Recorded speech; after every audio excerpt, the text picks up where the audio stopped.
Welcome to the Create More Intimacy podcast. I'm Elisa Stoddard, and I help men stop chasing sex and start building real connection so they finally feel close, connected, and wanted again. Picture this. You walk in the door after a long day, and your wife's in the kitchen talking while she moves things around from one counter to the other, and she says things like, "I cannot do this all by myself," or "You don't even seem to notice what's going on around here." You half listen while you check your phone or put your things down, and you're thinking, "Are you kidding me? I work so hard. I provide. Why is this never enough?" Here's why. What she is really saying and what you are hearing are not the same thing. You're hearing, "Do more chores." And she's saying, "I want you in this with me." Not just physically at home, not just helping when you have time. She wants your care, your attention, and your presence in the life you two are building together. If you keep thinking your career is the biggest contribution to your family, then you're missing the point and you're missing her. Welcome to episode 16. She wants more than just a provider.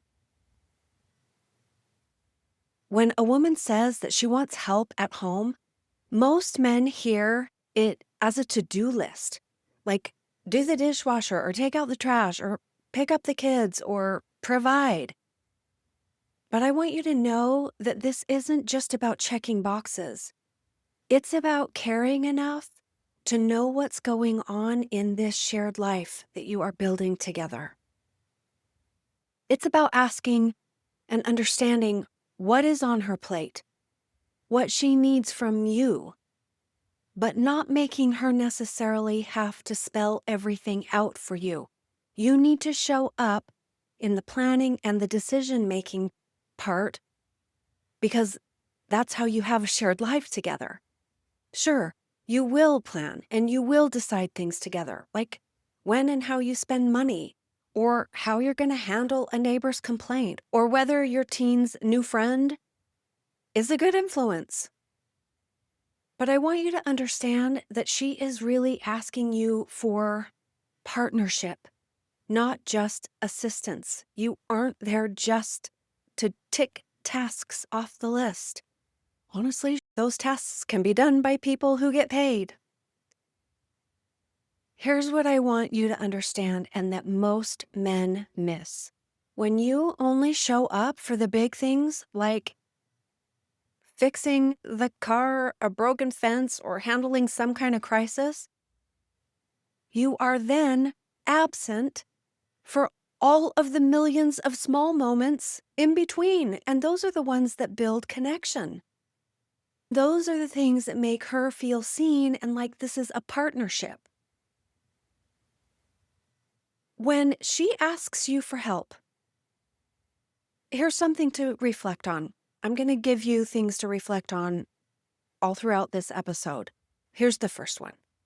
When she asks for help, do you hear what she needs unsaid behind the words she's actually saying? Or do you just hear that she needs and wants more from you?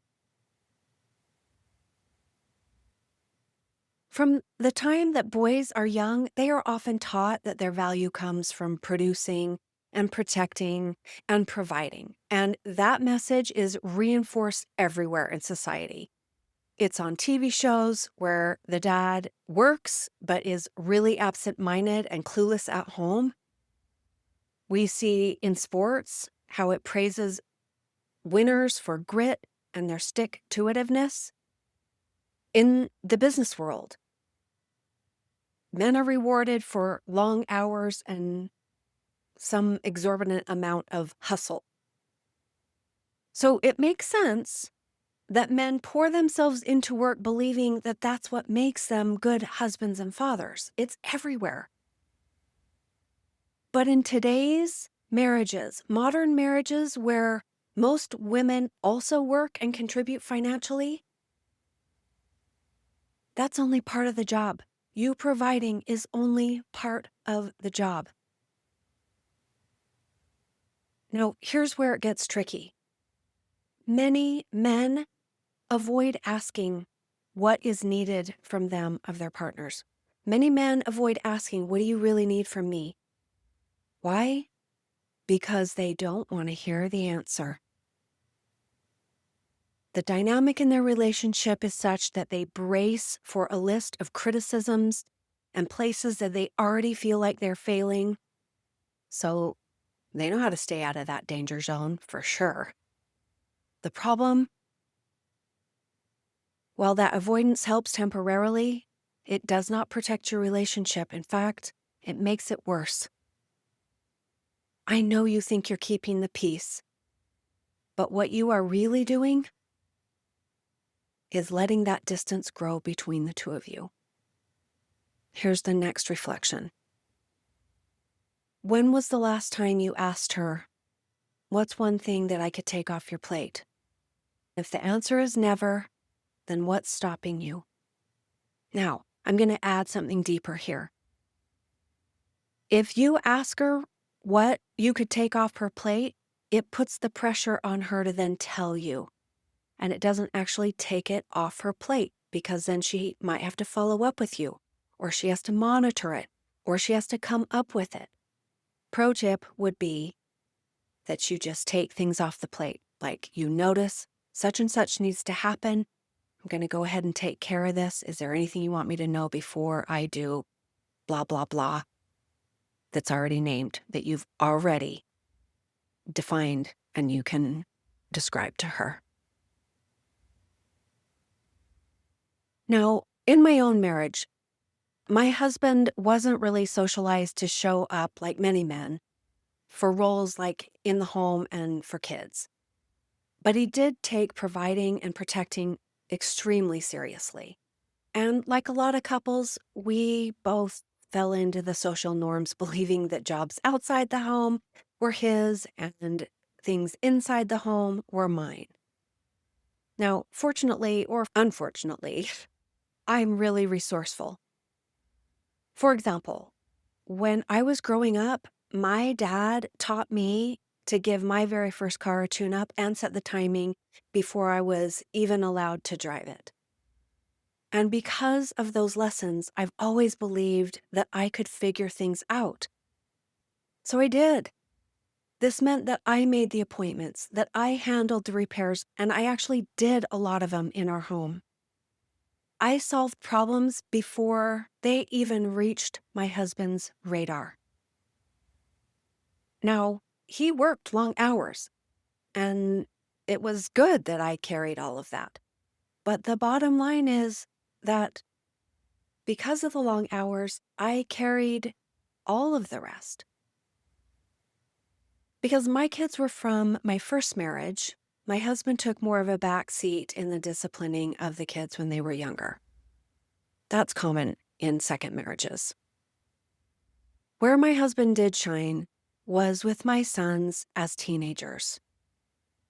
He got really good at mediating that mom-teen boy dynamic that I had with my sons. And sometimes he would point out where I was just absolutely making things worse.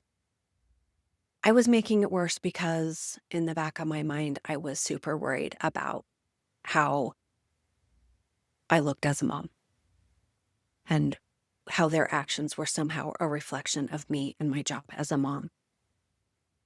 But the truth is, the rest of the time, I was super tired. Decision fatigue was my constant companion. And here's what I did not realize at the time. My willingness to take it all on meant that he never learned or had the opportunity to step into those roles that I just took over.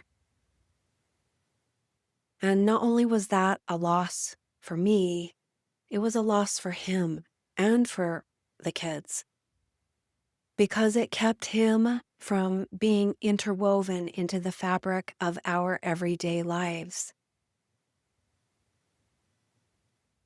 I have worked with a man who had a really impressive career, and he provided really well. And everyone at work saw that he was very competent and reliable and driven, and he was rewarded for that. But at home, his wife felt like a single parent, and she told him that she wanted help, not just with the dishes or errands. She wanted him to engage in decisions. Those things turned into the actual rhythm of family life. And he admitted something that I hear from a lot of men, which is, I do not ask what she wants because I do not want to hear how I am failing. Here's the irony. He thought avoiding those conversations would just settle things down and keep things calm. It might have, but it also guaranteed the disconnection that she complained about. Even when he did start asking, even when the answer stung, that's when he started to rebuild trust with her, because his wife stopped seeing him just as that paycheck and started to actually let him in as a partner in ways that hadn't been the case before. I'm not sure you realize what happens when you're not engaged.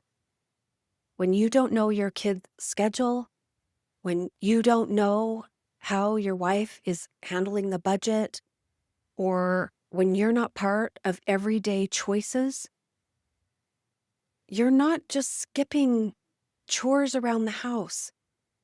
You are missing out on connection. You're also missing out on influence with your kids. You miss the conversations in the car that turn into the life lessons your kids hate and will tease you about. You miss knowing the little quirky things that your kids do and that you do and will be remembered for. You miss the little inside jokes and the shared looks across the table, those memories that are made just in the middle of ordinary days. And one day, you may realize you've become a background character in your very own home. Here's a point of reflection for you. If someone asked your kids, what does my dad do for the family? Would their answer go deeper than, oh, he works hard? Being a true leader in your family, it doesn't mean calling all the shots and controlling everything. But it does mean showing up for conversations, even ones that sting. It means asking questions and listening without defending yourself. It means stepping into all of the aspects of family life. Real leadership is about collaboration. Real leaders listen. They listen first. Real leaders are willing to hear the hard stuff and still lean in. When you do that, you give your wife what she's been asking for all along. You. Thanks for listening. Talk to you next week. Thanks for being here. If something in this episode hit home, don't forget to subscribe and leave a review. It helps more men find the support they need. And if you are ready to get help or take the next step, you'll find the link to book a free call in the show notes. I'll see you next time.